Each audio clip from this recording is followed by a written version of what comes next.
በሚያሳዝን ሁኔታ ሰላም እንግዲህ ወንጀለኛ ሆነች ማለት ነው። ይህም የሆነው ምክንያት እንግዲህ የብሌን እናት ነኝ ብላ የመጣችውን ሴትዮ የብሌን እናት እንዳልሆነች እንግዲህ ሪከርዱን በሰማይ ሰዓት ነበረ አንገቷን ወዞዛ አሽቀንጥራ ስትጥላት የጠረጴዛው ጠርዝ በመምታቱ ህይወቷ ያለፈው በጣም በሚያሳዝን ሁኔታ። አሁን ወይዘሮ ሰላም እንግዲህ የብሌንን እንኳ ልጇ መሆኗን በትክክለኛ ሳትሰማ እንግዲህ ሳታቅ ለዚህ ለእስር ቤት መዳረጓ ይህ ደግሞ ለበኃይሉ ትልቅ የደስታ ምንጭ የፈጠረለት ነው። እንግዲህ ባለፈው ፓርት መጨረሻ ላይ እንዳየነው ቃል የተናገረችውን ሪከርድ ለማሰማት እያለ ነበረ ያለቀው። እሱንም ለማሰማት ብሎ ዘው ብሎ ቤት ውስጥ እንደገባ አንቺ ነሽ የብሌን እናት ተብዬቱ አላት።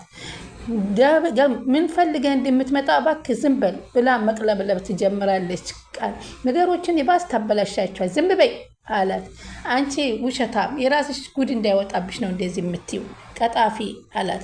ዳግም አለች ወይዘሮ ሰላም። በሰላም ነው ምንድነው ይሄ ነገር? ሰላም አንድ ነገር ልታውቅ የሚገባሽ ነገር አለ። ምንድነው እሱ ላውቅ የሚገባ ብሎ ስልኩን መፈለግ ይጀምራል።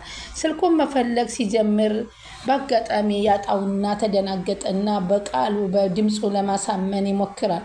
ወይዘሮ እናት ተብዬ ብላም ቀለው እያለች አይኗን ወዲና ወደታ ላይ ቃል በፍርሃት ትርበተበታለች። እማ ቡናውን አምጪው፣ ቡናውን ልቀበልሽ፣ ዝም በይ፣ ነገሮችን ለማስቀየስ አትሞክሪ አይደለም ሰላም አላት። የዚህ ሁሉ ጠንሳሽ ቃል ናት አላት። ቃልን ዘወር ብላ መመልከት ለዛ ነው ጉዷ እንዳይሰማ ነገሮች የምታስቀይሰው። ምን ስለ እኔ ቃል ነው እንደምታወራው? የኔ ቃል ልጄ ምን አደረገችህ? ለምን ቀጥታ ትናገር? ምንድን ነው ለፋ ዶራ ትላለች ማለት ነው። ይህቺ ሴትዮ የብሌን እውነተኛ እናት አይደለችም ሲላደነገጠችና ቃልን ማየት ጀመረች። ተከፍሏት የተመጣች የውሸታም እናት ናት ሲል ሰላም ግራ ተጋባይ። እሷም ጸጉሯን ልትነጭ ደረሰች። ምን? ኧረ ውሸቱን ነው ከልጄ ለማራቅ ፈልጎ ነው። ውሸቱን ነው። እውነቱ አትመኙ። ውሸቱ ነው። መቼም አይሳካለት። ብሌን የኔ ልጅ ናት፣ መቼም የኔ ልጅ ናት እያለች መርበትበት ትጀምራለች። አዎ እንዴ አለች ቃል። ደግሞ ልክ አንተ ምንድን ነው እንደዚህ የምኮነው? ምን ታገኛለህ? እናትና ልጅ መለያየት ምን ይባላል? ወይንስ ምንድን ነው? ሁሉም እንደንተ ምን መሆን አለ? ወላጅ አልባ መሆን አለበት አለችው። አንተ እናትህ ምን አላገኘህ? ምን ብሌን እናቷን ማገኘት የለባትም ስትል ቃል ትቅለበለባለች። በልጄ ላይ ዳግም የሌለ ነገር እያመጣ ከሆነ ነግሬሃለሁ። ይህ ነገር ውሸት ከሆነ ግን እኔ እናንተ የመጨረሻ ነው። ይህን ቤት ለቀህ ትሄዳለህ። ውሸት እኔ አልወድም፣ አንተ ደግሞ ታውቃለህ አለችው።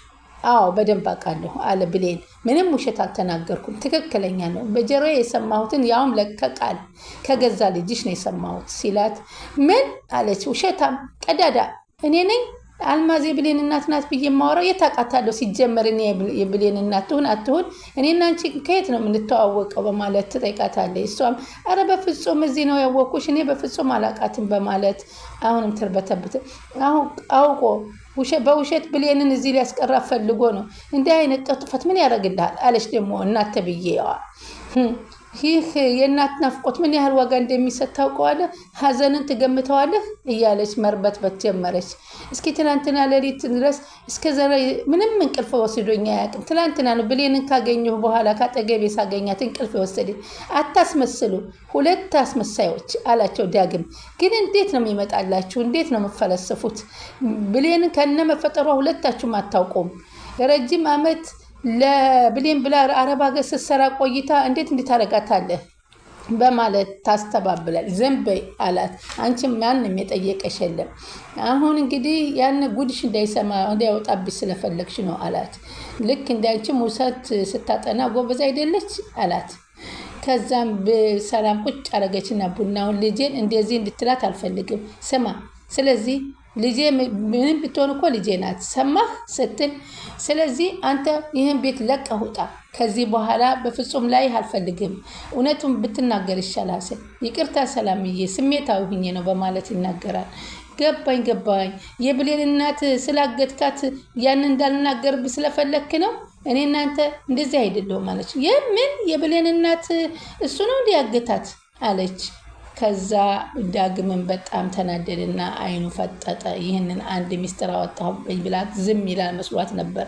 እሱ ግን በፍጹም አለና እንደገና ስልኩን ፈልጎ ከስልኩ ላይ ሪከርዱን አወጣና ሪከርዱን ሲያሰማት ጊዜ ነው እንግዲህ የቃል ድምፅ እንግዲህ ልትክጅ ትችያለሽ፣ የልጅሽ ድምፅ አይደለም ሲላት እንደገና ብንን ብላ ያችን ሴትዮ አንገቷን አንቃ የወዘወዘቻት። ሰላም ወደ ቻናል የተከታታዮች ሰላማችሁ በያላችሁበት ይብዛል። ለቻናል አዲስ የሆናችሁ ሰብስክራይብ ያደረጋችሁ ተወዳጁና በጉጉት የምንጠብቀው አደራ ቀጣይን ይዘንላችሁ መተናል። ስለዚህ አሁን ብሌን እንግዲህ ከቤተ ክርስቲያን ቀጥታ ወደ እናቷ ነበር ሄደችው። እናቷ በረኪና ጠጥተው ለመሞት ሲያስቡ ድንገት ያንን በረኪናውን አስረግፋ ትታ አነሳችና ለምንድን ነው እንደዚህ ያደረግሽው ልጄ? አንቺ ነበርሽ ታዲያ ልጄ ጥለሽ ልትሄጂ ስለሆንሽ ከኔ እናትሽን ወላጅ እናትሽ ስታገኝ ስለመረጥሽ ምን አማራጭ አለኝ?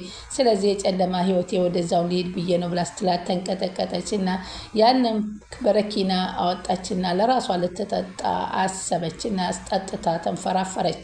በዚህ ጊዜ ድረሱልኝ በማለት ወይዘሮ ገነት አደበላለቁት።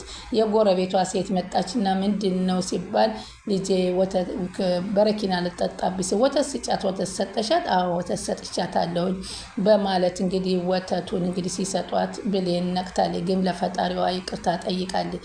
ምክንያቱም እናቷ ሌላ ጊዜ እንደዚህ አይነት ነገር እንዳያስቡ ለማድረግ እንጂ እውነት እሷ ቆርጣ ለመሞት አስባም አልነበረም። እንግዲህ በዚህን ሰዓት አሁን ቃል ቶሎ ብላ ለበኃይሉ ነበረ እየደወለችለት። በኃይሉም እንግዲህ ምን ተፈጠረ ብሎ እየተሯሯጠ መጣ። ከዛ ሲመጣም እንግዲህ የብሌን እናትም እንግዲህ የእንጀራ እናቷን ወድቃ ነበር እዛና እንደው ራሷን ስታ እያሉ ወዲህና ወዲያ ቢያገላብጧትም አረሙታለች በማለት ያረጋግጣል ዳግም።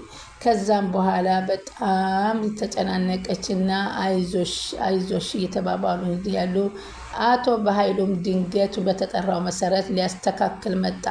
በዚህን ጊዜ በጣም ምን ነው ከዚህ አሁን ምን ሆናችሁ ነው ሲል፣ አረ ወንድሜ ደረስክልኝ? ወይኔ ወንድሜ ሞተችብኝ አለ።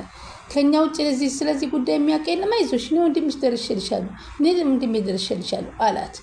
ምንድን ነው የተፈጠረው ግን ሲል፣ ይኸውልህ እኔ ነኝ እኮ ላጎቴ የደወልኩለት እሱ መፍትሄ አያጣም ብዬ ነው ስትል ቃል አስተባበለች። እቺው ቀጣፊ ውሸታ። ከዛም እሷም ወንድሜ ጉድ ሆንኩልህ፣ ይኸውልህ ሰው አጠፋውብህ፣ ምን ይሻለኛል? እስር ቤት ልገባ ነው ስትለው፣ አትገቢ ምን ወንድምሽ እያለሁ ተረጋጊ እህቴ፣ አሁን መጥቻለሁ፣ መፍትሄ አናጣም። እስኪ ስታሰር ልጄን አደራህን እንዳለፈው እንዳጠልብኝ እኔ ነግሬሃለሁ በማለት ወዲህና ወዲህ ስትዋልላለች። አትታሰርም፣ አንቺም አትታሰሪ፣ እኔን አታምኝም? እኔ ወንድምሽ ሌላም አደርጋለሁ። አምናሃለሁ ወንድሜ አምናሃለሁ አለችው። ምን አልሽኝ? አምናሃለሁ ወንድሜ አምናሃለሁ አለ። ምስኪን ደጋግም የምታምኒ ከሆነ አንድ ነገር ልንገርሽ፣ እኔ ወንድሜ እያለሁ እስር ቤት አትገቢ አለና ተጎራ። ከዛ በሉ አሁን ከኛ ውጭ ማንም ያየና የሰማ የለም አይደለም አላቸው። አዎ ስለዚህ ጉዳይ ከውጭ የሚያውቃለን ስትል ቶሎ ብላ ቃል አረ ማንም የለም። ስለዚህ ይችን ሴትዮ ማንም ሳያውቅ አርቀን መቅበር ነው አለ። ምን አለ ዳግም። አዎ አርቀን መቅበር ነው፣ የሚያስጠረጥሩ ሰዎችን ከፊታችን ላይ እናጠፋለን አለ። እንዴ ጥሩ ሀሳብ አይመስለኝም። ከወንጀል ላይ ሌላ ወንጀል መጨመር። አዎ አለች ሰላም። ትክክል ነው፣ ከወንጀል ላይ ወንጀል መጨመር ነው። እኔ እጄን ለፖሊስ ነው የምሰጠው አለ። ምክንያቱም ይህ ነገር ፖሊስ ከደረሰበት እሱ ስለሆነ ይችን ሴትዮ ወደዚህ ቤት መርቶ በውሸት የላካት እሱም አንድ ወንጀለኛ እንደሚሆን በኃይሉ ያወቀው ጌታ የራሱን ለማሸፋፈንና ቃልንና ዳግምን ወንጀለኛ ናቸው ብሎ ለማጋፈጥ ስለፈለገ ሌላ ሴራ ተጠቀመባቸው። እንግዲያማ እናንተም እኮ ወንጀለኛ ናችሁ፣ እጃችሁ ሁሉ እሱ የትኛዋን እስከነካ ድረስ ወንጀለኛ ነው የምትባሉት። እሷ ብቻ አይደለችም። ምን ነው ደነገጥ ካለ፣ እኔ የደነገጥኩት እኮ እኔ ነኝ። መሞቷን ለማረጋገጥ አንገቷንም እጇንም በእጄ ለክቸዋለሁ በማለት ስለዚህ አንተም በዚሁ በግድያው ወንጀል አለህበት ትጠየቅበታለህ ማለት ነው። ይሄ ካልሆነ ማታ ጭር ሲል ወስደን እንቀብራለን ብሎ ሲላቸው አማራጭ ስለሌለው ዳግም ሳያስተነትና ሳያስብ እዚህ ጋር ከባድ ስህተት ሰራ ዳግም። ከዛም ያን ሂጂ የአንሶላ ነገር አምጪ ሲላት እየሮጠች አንሶላ ይዛ መጣችና በያንቺና ዳግም ሴትዮዋን ጠቅሏት ሲላው እንግዲህ እንዴት ነው ሴትዮቱን የምንጠቅልላት? እሱ ለምን እዚህ ላይ አይደርስም? ሴት ከመቼ ወዲህ ትጠቀልላለች? እያለች ቆም ብላ እቺ ቃል ማሰብ ጀመረ። ሆኖም ግን በተግባር ላይ አልተገበረችውም እና የለናንተ ቶሎ በሉ ጠቅሉ እያለ እንግዲህ እነሱን ጥፋተኛ ለማስደረግ አስጠቀልላቸው። ለምንድን ነው ግን እኛን ከሬሳ ጋር የሚያታግለኝ? የሆነ ነገርማ አስቦ ነው።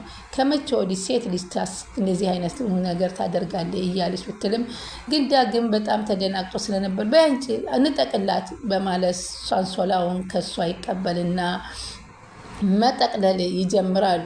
መጠቅለል ጀምረው ገና ሴትዮዋን አውጥተው እንግዲህ ሳይጥሉ እንግዲህ ብሌንም ከእናቷ ጋራ ቡናዋን አፍልታ ተመራርቃ ጎረቤቷ ጋራ ከዚህ በኋላ ላይ ይለያዩ።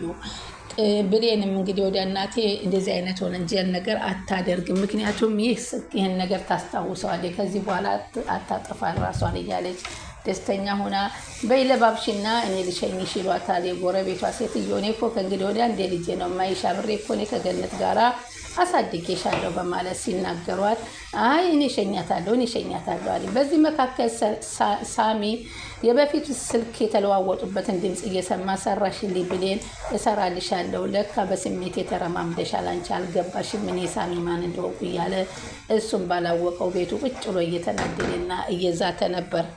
በዚህ መካከል እንግዲህ ወይዘሮ ገነትና እሷም ወደ ቤት ላድርስሽ በማለት እንግዲህ ይዘዋት ይመጣሉ።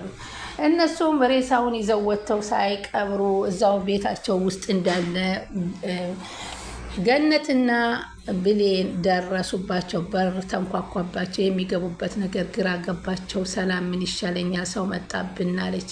አይዞሽ ተረጋጊ፣ እንደሌለን ሁነን ጸጥ እንበል አለች።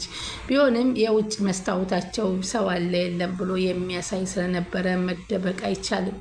ግን ቁልፉን ላለመክፈት ሁላቸውም እርስ በርሳቸው እየተያዩ ነበረ። እንግዲህ መጨረሻ ላይ ብሌን ደርስባቸዋለች ወይንስ ብሌንና እናቷን በሩን የከፍቷቸው የሚለው ነገርና የት ሄደች እናቴስ ብላ የምትጠይቅ አንዲት እንዳለችባቸው ተገነዘቡ። ቀጣይ ምን ይመጣል?